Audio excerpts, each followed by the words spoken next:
Okay. Our capacity for faith had been damaged. This has all engraved in us a synopsis and a suspicion. Dis te mooi. Alles is suspicieus. Hoekom? Want hulle sê die een oomblik sê vir jou, hierdie tandepasta is goed vir jou. En dan gekoop die mense daai produk, net dan sê hulle vir jou, dis daai goed is veroorsaak kanker. Nee, moenie daai tandepasta vat nie. Ja. Nee, nou weet jy nie wat jy moet glo nie. So wat doen hulle die hele tyd? Hulle moet altyd die yin en die yang. Good and evil can coexist together. En dit maak dat jou geloof 'n bietjie gedamage word, want jy raak suspicieus. Jy wonder, so wat gaan eintlik aan? Jy weet, die mense sê dit, dan is dit. Is religie nie dalk dieselfde nie? Is my verhouding met die Here nie dalk dieselfde nie? So dit maak mense 'n bietjie skepties. En hier's 'n ander ding. You can't love someone through proving it by the latest science. You can't love God through science. You can't experience the ocean and the forest by asking, how do I enjoy it, and expect the same experience when science and technology tells you how to do it. Jy kan nie na die see toe gaan en Google, leer vir my asseblief, hoe moet ek my tyd by die see geniet? Jy kan nie dit doen nie. Hoe geniet jy dit? Jy moet by die see wees en jy moet in die see inklim. Jy moet laat die see in jou kom en jy in die see kom. Nee, dis daai intermingling, dit is daai koneksie, dit is daai aanraking van realiteit. Dis eintlik wat 'n mens wil ervaar. Google gaan nie vir jou die antwoord gee nie. En dan dink gou 'n bietjie aan die. Jy kry mense wat sendingwerk doen en hulle is tans besig om gemartel te raak of dood te gaan vir hulle geloof. Wat het hulle ervaar wat meeste mense nie ervaar nie? As jy sê jy's 90% is jy convinced die Here is real, maar 10% wonder jy. Sal jy nog steeds jou lewe gee vir die Here? Sê nog steeds, of sal hy 10% maak dat jy dink, maar jy nie die pad stap nie. Nou, eis is sy ouens kom hier so, weet jy. Maar wat ervaar die missionaries? Hulle ervaar real, live encounters met die Here, so hulle weet dat hulle weet, dis hoekom hulle lewe kan neerlê. Want hulle ervaar goed, as hulle sien God, hulle hoor God elke dag. Hulle loop naby aan God elke dag. En hulle doen wat hy van hulle verwag. So is baie dinge wat ons kan doen in die lewe, maar wat jy moet doen is eintlik wat jy moet doen, is wat die Here wil hê jy moet doen. Nee, baie mense sê, ja, jy moet agter geld aangaan. Ja, jy moet dit doen, jy moet dat doen. Maar partykeer werk jy teen 'n wêreldse stelsel wat nie van die Here afkom nie. En vir die Here die belangrikste ding is siele. Yes.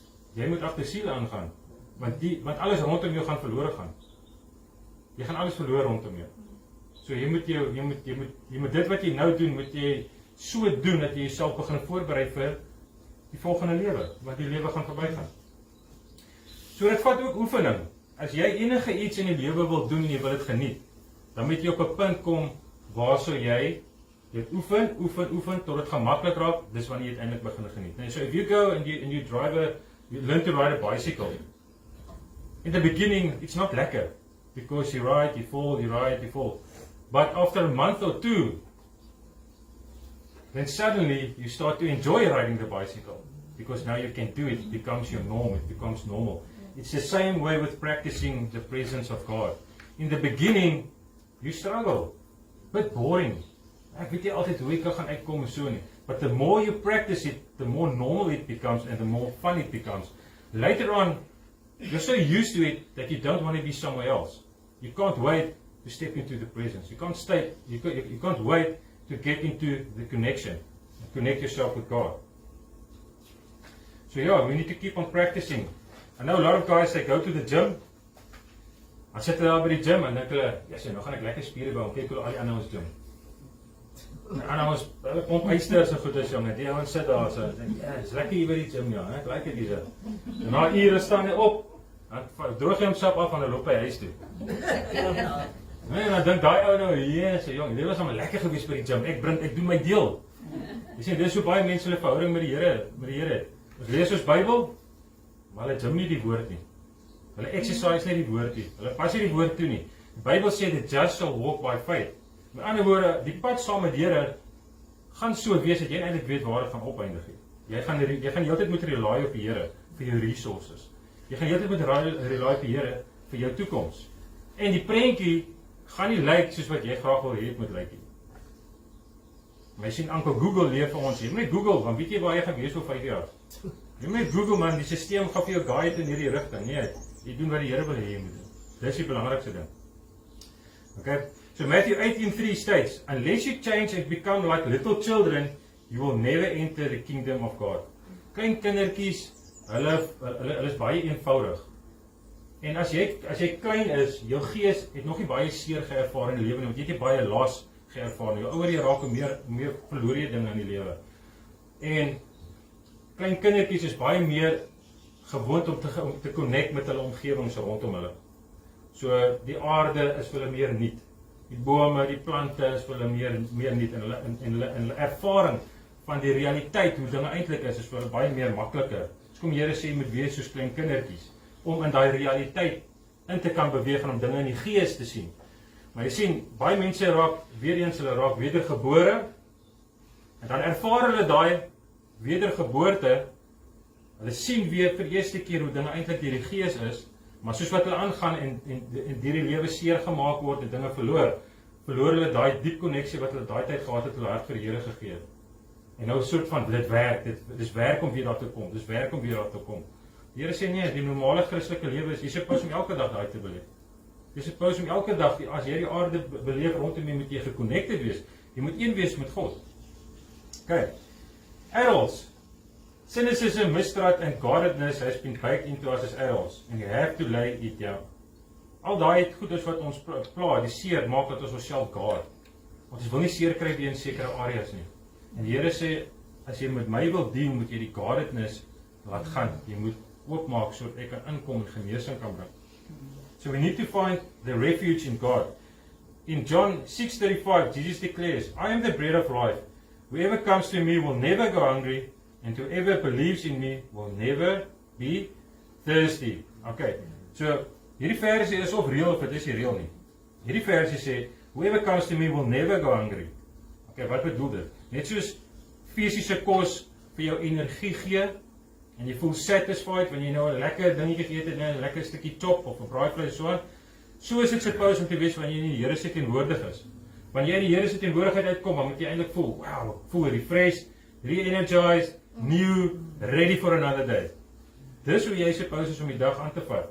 Maar mense raak moeg en raak moer en hulle raak moer, hulle gaan slaap, hulle is onrustig, dat alle drome en nagmerries rol rond. Hoekom? Want jy is nie in eenheid met jouself nie.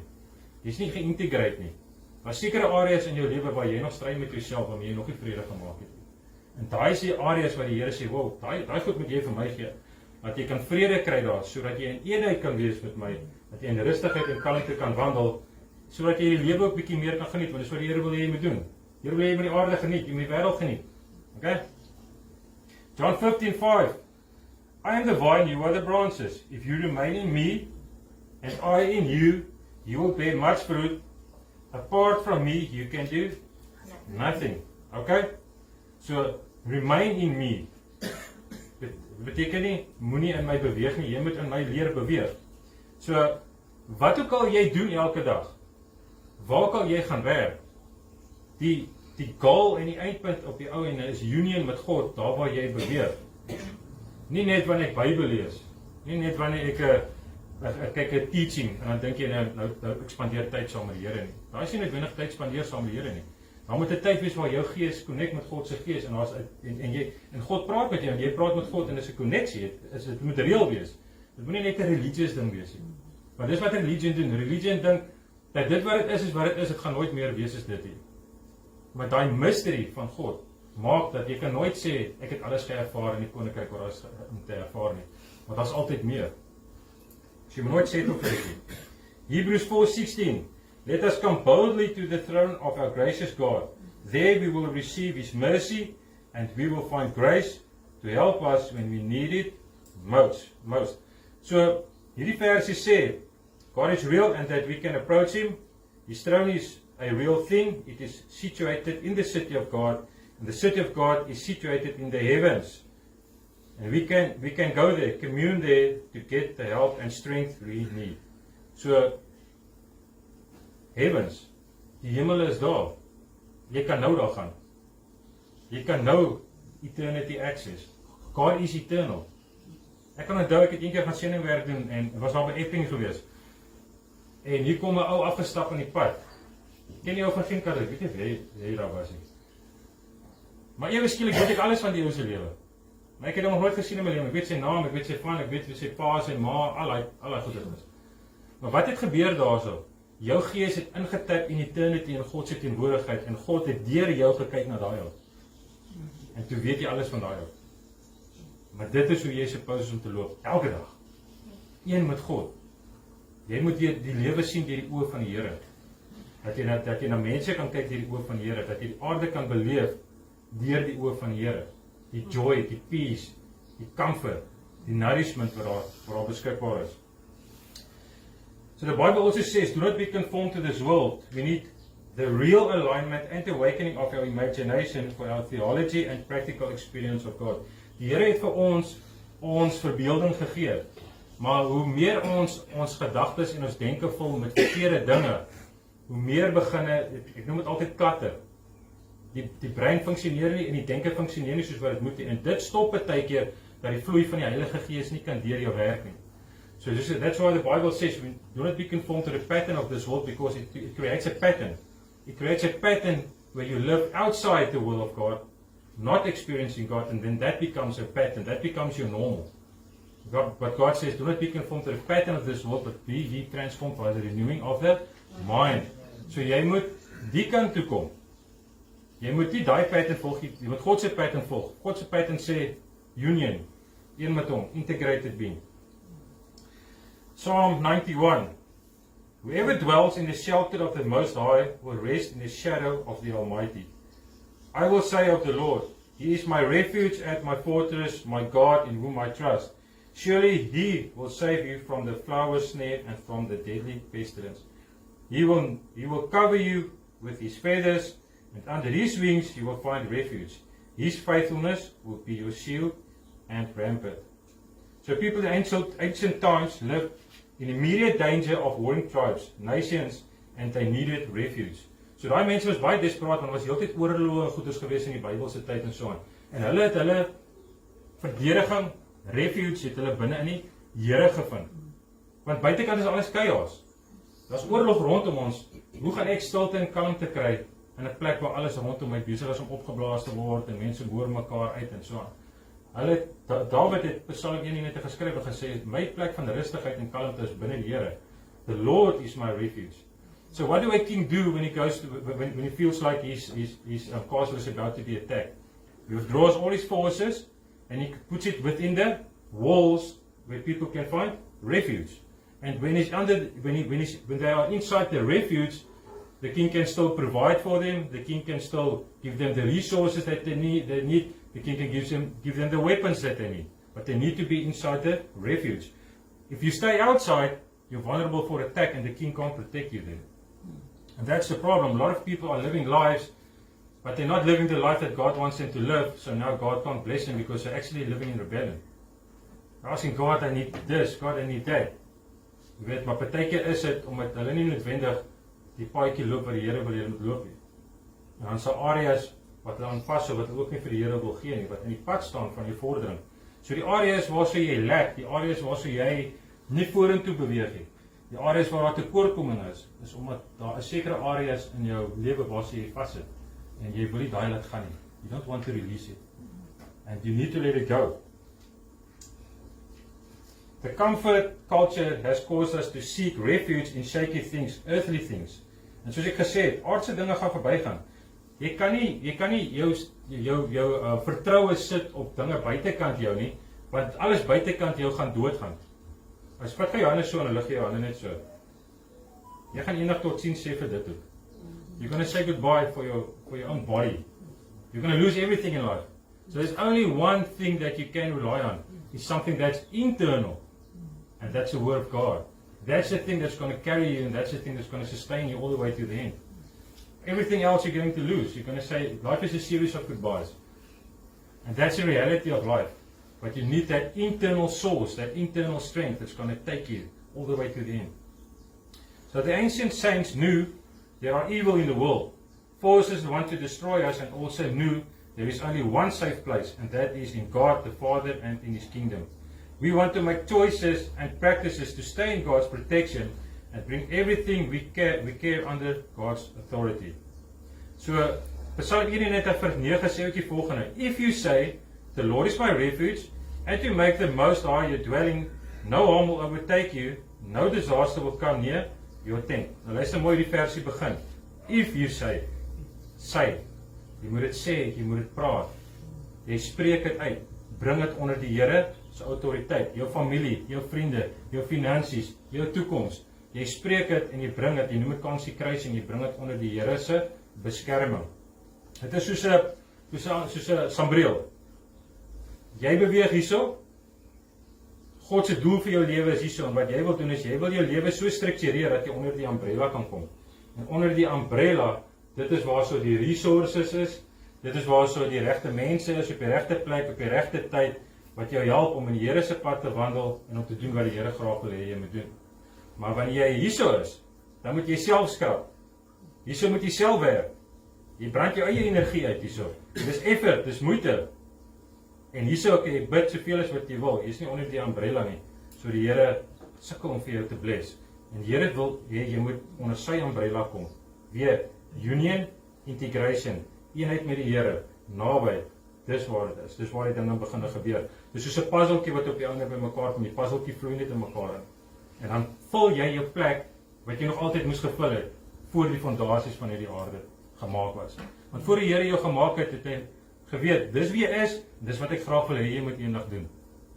En daai plan het God in sy kop gehad voordat hy jou nog gemaak het. En toe het hy jou gemaak. Jou werk is om te doen wat God wil hê jy moet doen, om die puzzeltjie te vul. Om die spasie te vul wat jy nog altyd moes gevul het om God se wil te laat gebeur in jou lewe. Ten spyte van die feit dat jy in 'n gebroke wêreld is, God gaan jou deurvat. Okay, so we must bring everything under the cover of Jesus Christ. Align with God's dreams and desires and listen to God's voice. Romans 12:1. Therefore I urge you, brothers and sisters, in view of God's mercy, to offer your bodies as a living sacrifice, holy and pleasing to God. This is your true and proper worship. Sien daai, it is your true and proper worship. As jy seere het in jou hart en jy het wonde, kom ons maak 'n persentasie. Kom ons sê jou hart is 60% genees, maar 40% stikkend. Dan beteken dit in 'n sekere area dien jy nie die Here in spirit en in truth nie. 60% truth, 40% is nog vasgevang in wonde, seere. En wat die Here moet doen is, die Here moet daai gedeeltes van jou hart moet hy ook genees, want hy wil die verhouding nader aan mekaar bring. En dis wat die Here doen. Dis wat hy eintlik wil doen. Hy moet daai gebroke plekke vat, jy moet dit vir hom gee. Jesus moet op 'n manier inkom daarso om daai genesing te bring, sodat jy hom kan dien in spirit and in truth, in volheid, jou hele gees, jou hele oorgawe. So wat ook al in die pad staan, daai 40% wat nie aan die Here oorgegee is nie, drein jou lewe en is besig om jou dood te maak, en die Here wil jou lewe red. So hy gaan jou partykeer in moeilike omstandighede sit, in moeilike situasies sit, waar jy daai selfde goeders weer moet face, totdat jy dit gaan oorgee aan die Here. Dat die genesing kan kom. En dis gewoonlik wanneer jy dan aanbeweeg in jou lewenservaring ook, in jou journey met die pad vorentoe saam met die Here. So ons is soos amphibians. As jy nou vat 'n para lewe in twee wêrelde. 'n Para lewe op aarde en 'n lewe onder die water. Die para kan nie oorleef as hy net in water is nie, want hy moet een of ander tyd op die land kom. 'n Para kan nie oorleef as hy net op die land is nie, want hy moet iewers onder die water kom. And see, the same way, we are like amphibians. We live in two worlds. We've got the physical world, but then you also have the spiritual world. And you need to mature in such a way that you need to be able to move between both worlds whenever is needed. Because certain things you cannot address physically. Some things you need to address spiritually. Then you get areas of emotional pain, physical pain. That's mental blockages. Okay, so that needs to be healed in that area, and then you get spiritual things, spiritual areas that we need to get healing, restoration. But we can only get that when we learn to move between both worlds. Ons moet weet om in die geestelike wêreld te operate en in die vleeswêreld te operate. En jy moet weet wanneer moet ek wat kan doen? Wanneer moet ek in die gees wees? Wanneer moet ek in die vlees wees? Wanneer moet ek dinge doen vir die Here? Wanneer moet ek dinge sien deur die Here se oë? Nee, you come to church. Okay, we're going to be busy with spiritual things. Okay, Lord, you have a word for me for anyone here at church today? Weet die Here vir jou, hoe wil die Here jou gebruik vandag? Met geestelike insig. Daai tipe van ding. Ons moet weet wanneer om tussen die twee wêrelde in te beweeg. So David wrote Psalm 91. En luister gou na die boodskap wat Dawid skryf hierso, né? En dan vra jy jouself, what is the world view? Hoe sien die man die wêreld as hy hierdie Psalm geskryf het? You will not fear the terror of night, nor the arrow that flies by day, nor the pestilence that stalks in the darkness, nor the plague that destroys at midday. 1,000 may fall at your side, 10,000 at your right hand, but it will not come near you. You will only observe what your eyes and see the punishment of the wicked. If you say, sien nou as die woord sê weer, the Lord is my refuge, that you make the Most High your dwelling, no harm will overtake you, no disaster will come near your tent, for he will command his angels concerning you to guard you in all your ways. They will lift you up in their hands, so that you will not strike your foot against the stone. You will tread on the lion and the cobra, you will trample on great lions and serpents. Because he loves me, says the Lord, I will rescue him, I will protect him, for he acknowledges my name. He will call on me, and I will answer him. I will be with him in trouble. I will deliver him and honor him. With long life I will satisfy him and show him my salvation. So toe Dawid hierdie Psalm geskryf het, wat se tipe wêreld het hy ingeleef? Dis 'n wêreld wat in 'n oorlog was. En hy sê hierso, duidelik, ons lewe in 'n wêreld waar ons teen geeste beklei. Nee, spiritual beings, demons. So ons kan nie sê God is real, maar die angels en die demons en Satan is nie real nie. Dis 'n werklikheid.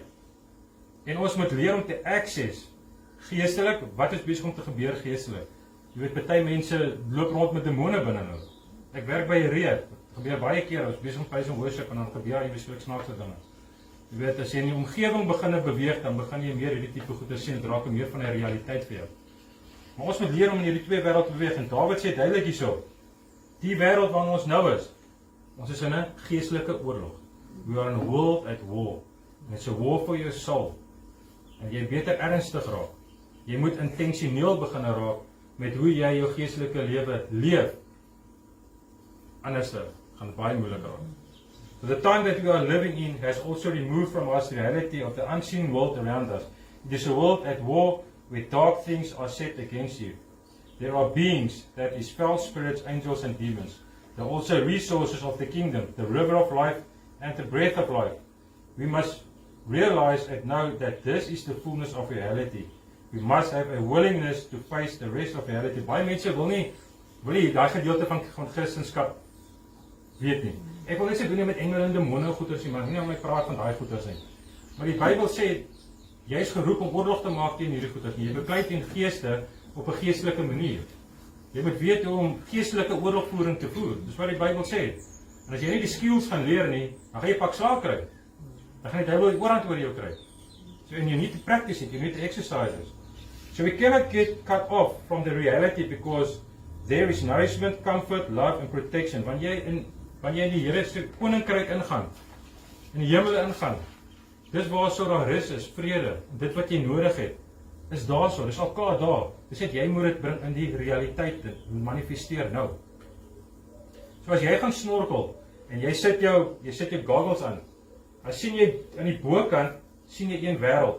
Maar as jy jou kop in die water indruk, wat gebeur dan? Dan maak jy skielik 'n heel ander wêreld oop rondom jou. Jy sien in daai wêreld mooiheid, jy sien visse wat daar rond swem, jy sien ook daarso is visse wat like happy, joyful, jy weet, die aarde gaan maar dan sien jy ook ander visse, predators. So dit is 'n wêreld wat nie noodwendig alles is altyd mooi nie. Alles is altyd reg nie. Die wêreld is gevaarlik. Dis die realiteit van ons lewe. Daar's visse wat ander visse ook eet. Daar's 'n ander wêreld daaronder. Die geestelike wêreld is presies dieselfde. Dis 'n highly occupied place. Daar bly beings daarso, geeste bly daar, engele bly daarso. En ons moet daai kan access en kan sien wat is besig om te gebeur in die geestelike wêreld sodat ons kan doen wat ons supposed is om te doen hier op aarde. So we need to choose to love instead of letting hatred in. Hatred will pull you out of the shelter of God. So stay aligned with Jesus and His kingdom. So the love of God should also be our refuge. Moenie in hierdie tyd waar ons nou lewe onvergifnis haber teenoor iemand anders nie. Hou jou hart skoon. Ander mense mag dalk nie 'n goeie vriend wees vir jou nie. Wees jy 'n goeie vriend vir ander. Hulle het jou nodig. Hulle mag dalk nie sien wat jy sien nie. Hulle weet nie wat jy weet nie. Hulle kry dalk seer. Maar wees jy daai ou wat gaan sê, ek gaan nie wees soos wat die wêreld wil hê ek moet wees nie. Ek gaan anders wees. Ek gaan nie ingesluk raak nie. Baie mense onttrek hulle self. Hulle gaan sit in die hoekie, waar hulle altyd mense was wat tussen mense gekom het en was mense wat gehou het daarvan om verhoudings te bou met familie, vriende, so aan. Die mense is nou een kant, hulle hou hulle self een kant. Dis presies die ding wat jy nie moet doen nie. Moenie laat die wêreld jou dwing in 'n sekere situasie en in 'n rigting in. You be different. You're going to be the difference in the world. Regardless of what the world wants you to be. Bible says that Jesus overcame the world, and we can rise above it. So Jesus is the integrated center of all things. Colossians 1:13-17 is 'n baie mooi versie. Luister gaan na diene. For He has rescued us from the dominion of darkness and brought us into the kingdom of the Son He loves, in whom we have redemption, the forgiveness of sin. The Son is the image of the invisible God, the firstborn over all creation. For by Him all things were created, in heaven and on earth, visible and invisible, whether thrones or dominions or rulers or authorities, all things were created through Him and in for Him. And He is before all things, and in Him all things hold together. So, daai versie sê duidelik dat alles is vir God gemaak en alles beweeg in God en deur God. En wat jy moet doen as jy jouself align, dan kan jy gee vir die Here die geleentheid for a restoration to take place. That wounds in your heart so that you can learn to start to heal, because God is the one that brings everything and holds everything together. So dit is in sy natuur om dit vir jou te doen. Dit is in die Here se natuur om jou te wil help, om jou te verbeter en om jou te genees. So, daar's 'n woord in die Bybel wat sê broken hearted means shattered human hearts or the shut place. Dis nie interessant nie. In Griek beteken 'n broken heart beteken 'n shut place. Met ander woorde, hy is toegemaak. So hoe maak jy die deur oop? Jy moet die deur van binnekant af oopsluit vir God om in te kom om die genesing te doen. So jy moet van binnekant af oopmaak sodat die Here daai jy weet kan integreer in verhoudinge met hom. So the wounding and the trauma fragments the human personality. Some emotions will trigger a response when you feel young. And God will set up these moments so that you can give Him access to come in and heal. So jy beweeg jou hele lewe, beweeg jy deur sekere areas, mense, en sekere goed gebeur met jou. En wat dan gebeur is, jou gees vat sekere knocks. You get hurt all through life. So in certain areas of your character, you're actually 13 years old, you're 23 years old, you're 50 years old, hang af hoe oud jy is. Jou gees sit vas in sekere areas. En daai areas is waar die Here jou die hele tyd moet terugvat om jou heel te maak in daai areas. Dis waar die genesing en goed is moet bring. Revelation 3:20. Here I am, I stand at the door and knock. If anyone hears my voice and opens the door, I will come in and eat with that person, and they with me. So Jesus wants to come in. And this means communion, spend time together, linger. Linger. Jy wil in die Here se teenwoordigheid bly, dis lekker daar. Ek voel rustig hierso, ek voel kalmte hierso. Dis waar ek wil wees, ek wil nie op 'n ander plek wees nie. En daai linger is ek geniet die Here se teenwoordigheid. En jy exercise, jy raak beter in dit. Now integration and oneness with God. So Jesus is knocking on the door of our trauma, our loss, our grief, our pain, abandonment, chronic disappointment and heartache. Jesus is saying, if you give me access, then He will come in and heal. Wholeness means to put the fragmented pieces together. Jesus reintegrates our inner shattered world, and we need to invite Jesus into these areas to become whole. So weer eens, dis ene wat die Here baie goed doen. Hy vat 'n persoon wat niks is en hy maak vir hom iets.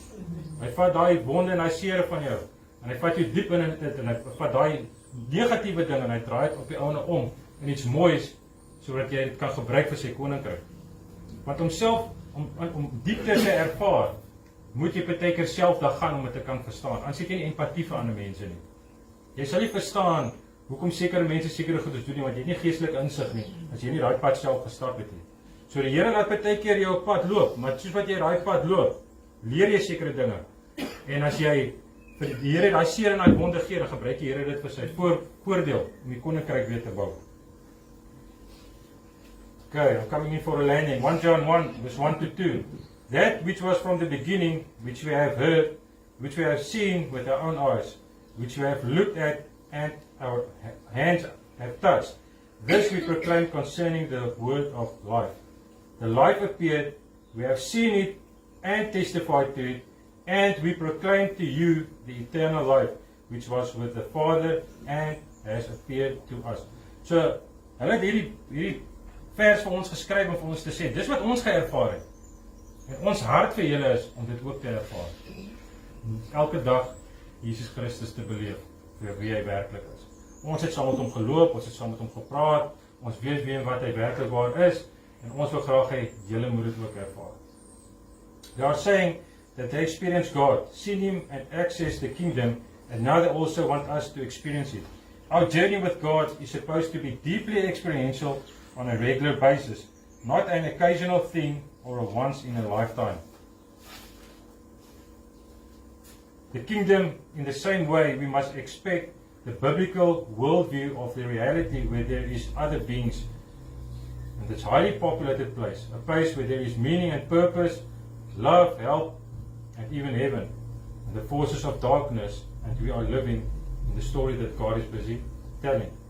So ons moet leer om die koninkryk van God te benader, om in dit in te kan gaan, sodat ons dit wat daai koninkryk vir ons kan offer, kan experience. Nou wat is daai wat die koninkryk vir ons kan offer? The river of life, Ezekiel 46 verse 1 to 9. The river of life is also coming out of the city of God, Revelation 21. And then there is the tree of life, where Eden is restored. En ons kan die river of life nou access. So as jy jou oë toemaak en jy imagine jy's by die river of life en Jesus Christus wys vir jou wat daar aangaan, dan kan jy van daai resources en daai lewe trek, dat die river jou vul met lewe. Dan kry jy ook in daai koninkryk the breath of God, which also gives us life. That is Ezekiel 37 verse 1 to 14, which is the valley of the dry bones. God breathes in them, and the breath of God gives life. John 20:22, the disciples see Jesus appear to them, and then he breathed on them. And 2 Thessalonians 2 verse 8, is the breath of God comes against the forces of darkness. So daar's nog 'n wapen wat jy kan gebruik. The breath of God. Spreek die woord uit. And then the kingdom of God is also there. This was the number one message of Jesus. Hoekom sê Jesus, die koninkryk het gekom? Maar waar is hy? Daai tyd, 2000 jaar terug, die koninkryk het al gekom. Waar is die koninkryk? Dit is net buitekant die tydelike realm, eternity. Dis waar God wandel, dis waar God woon. En ons moet die hele tyd leer om dit te access. Saints through the ages have experienced the coming kingdom. Dreams and visions are real. And God spoke to people and He's still doing it all over the world. Daar's duisende testimonies wat nou uitkom waar Jesus Christus moslems in die Midde-Ooste hulle kry net encounters met hom. Want daar's niemand wat hulle mee kan bereik nie. Daar's nie Christene wat mee kan gaan om die woord van God uit te dra nie. Nou as daar miskien 1 of 2 is. Ja, miskien is dit nou al 'n bietjie nie reël nie, maar as jy praat van duisende mense wat testimonies begin sê, want ek het iemand gesien en gesê Jesus Christus is God. Wat sommer net inloop in iemand se kamer in. Hulle kry daai encounters. Hoeveel te meer kan ons nie daai encounters kry nie? En dit is vir ons beskikbaar. Ons moet leer om in daai koninkryk te bly wandel. God can reveal things through dreams and visions to help heal others so that they can come into the kingdom. So the goal is not fantastic and wild experience with God. The goal is union. Ons kyk altyd beteken na die miraculous. Nee, daai awesome dat ek en die Here gevaar was awesome. Nee. Dit is supposed om 'n alledaagse ding te wees, 'n normale ding om elke dag die Here te kan encounter en tyd te kan spandeer saam met die Here. En nie net niks te hoor en niks te ervaar nie. Ons moet hoor van die Here. Leer hoe hy praat, leer hoe hy sê. God het 'n persoonlikheid, God het 'n karakter. Eendag wil die Here dalk net 'n bietjie met jou praat. Ander dag wil die Here dalk net 'n bietjie tyd saam met jou spandeer. 'n Ander dag wil die Here dalk 'n issue adres waar hy met jou praat. Ander dag wil die Here dalk healing bring.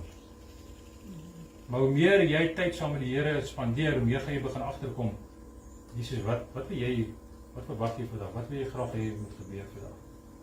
Jy weet, en dis wanneer jy begin die egtheid van God se persoonlikheid ervaar, dat hy is 'n mens, dit soos wat ek en jou was, ek het 'n persoonlikheid, 'n karakter. En as goed wat hom ook upset. Kyk dit glo. Jy kan vir Jesus vra, Jesus, is daar enigiets wat jou upset die afgelope tyd, wat jou teleurgestel het die afgelope tyd? Wat voel baie keer so? Nee, ons kan hom vra.